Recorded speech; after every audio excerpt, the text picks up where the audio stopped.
Hey, what's going on everybody out there? My name is Jakejames Lugo and welcome to the channel. So I've been part of the games media for quite a number of years and I feel like I've garnered enough experience and perspective to really share a lot of helpful info with all of you out there. Specifically if you're an indie dev or if you're somebody that works in PR, I feel like I could give you guys some information that's really going to benefit you in the long run. So these are going to be 5 tips that all indie devs and PR people can really benefit from. This is going to be helpful information I feel like is not only going to get more awareness out about your game, but have a better presentation for it by doing a couple little things here and there. So the first tip that I'm going to offer you guys is to have an open mind to work with everybody. What I mean by this is don't try to just go to specific creators that have large audiences or specific outlets that just have a wide array of readers and people that follow their stuff. Try to work with every single type of person that's out there. You have to have much more of an open mind than just working with some of the bigger outlets and the people that just have large audiences. You should try to work with smaller outlets and smaller creators that are out there because I feel like the more people that you have talking about your game, the better off you're going to be in the long run.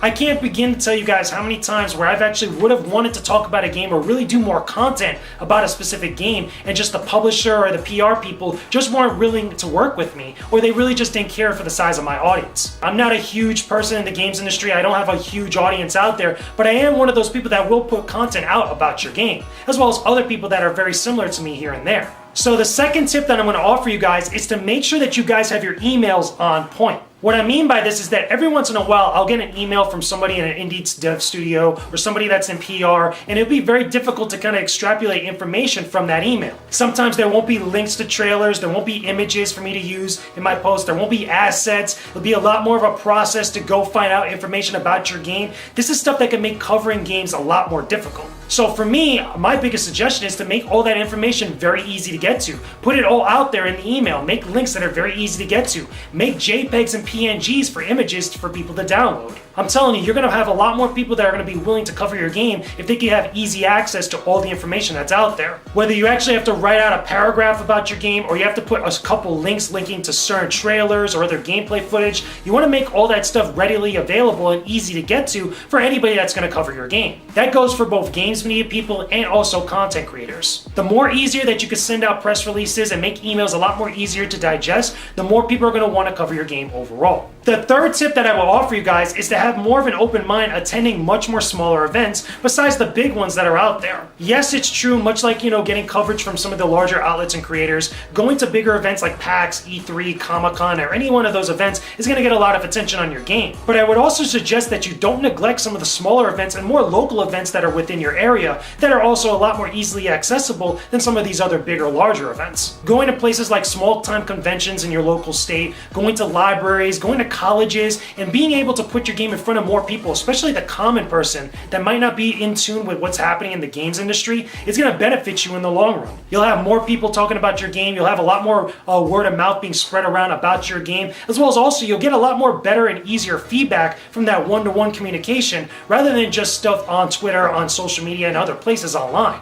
To me, I feel like smaller events could be just as important as bigger events, and it could be a little bit much more easier to kind of attend and actually get access to. A lot of the bigger events are getting really overcrowded with a lot of other people trying to show off their games. It could be a little bit more difficult getting that more personable connection with some of the consumers and some of the other people that are out there. So going to a smaller event, it kind of widens up that gap and it gives you a lot more breathing room to show your game to more people and be able to connect with them on a much more easier level. The fourth tip that I would offer you guys is to make sure that you're able to take criticism. This is something that's very important, and especially in a time where social media is a very big part of our lives, there's a lot of different opinions being thrown all over the place, some a lot more scathing than others. But you have to have the ability to listen. You have to be able to kind of, filter out some of the really terrible and bad opinions and really look for the good criticisms that are out there that are going to help you and your game. People like myself, people like other creators and other games media people, and just other consumers here and there that have an opinion about your game when they see it at first glance, you have to be able to and willing to listen to them rather than just write them off as someone that just doesn't like your game. There's a little bit much more of a complex thing to it, and there's still going to be people that just have one opinion or another and they're very shallow in that regard, but there's going to be just as many, if not more people that have something to say that you're really going to benefit from hearing.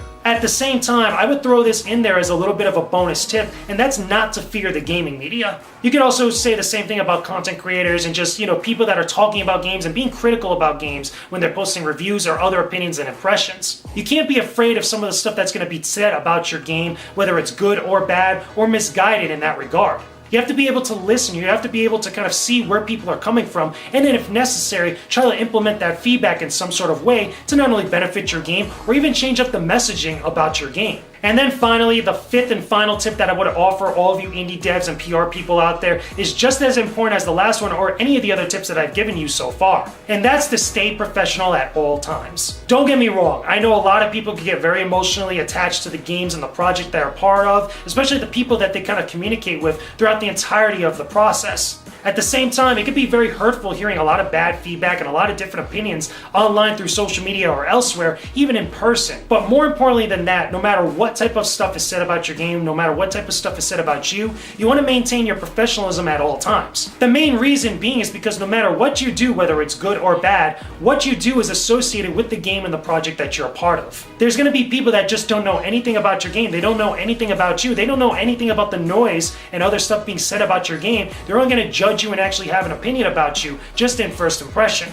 Don't get me wrong, it's very shallow, it's very messed up, and in a lot of cases it's very unfair, but that's how people are most of the time. That isn't to go on and say, and it's not the same thing as being disingenuous. You want to be able to still express yourself and still be you here and there, whether you're online or offline. But at the same time, you also want to maintain a level of professionalism. Remember, you're trying to sell your game, you're trying to put your game out there for people to buy or to enjoy, or really kind of talk about and cover here and there in a variety of different ways. Like I said before, no matter what you do, whether it's good or bad, that type of action is going to be associated with your game. One of the other things I would also kind of add on to that is try not to get into useless arguments or debates and nonsense on Twitter and social media. This is usually the stuff that really people pay attention to, especially in this day and age, and being able to kind of, present yourself as professional, present your game as professional, and not really get caught up in all the nonsense that you see here and there online will really benefit you guys in the long run. This is something I usually see whenever developers or publishers or even PR people see one opinion or another and stuff that's said about the games they're associated with, and because they feel the need to defend it, it usually ends up badly for all parties involved. This isn't about being disingenuous. This isn't about putting on a goody two-shoes face and stuff. It's about just being smart about the exchanges that you have. So there you have it. Those are 5 tips that I feel like will benefit all indie devs and PR people that are involved with the games industry. This is some stuff that, again, very simple to implement and very simple stuff to think about, but they could definitely go a long way and really kind of impact not only the messaging of your game,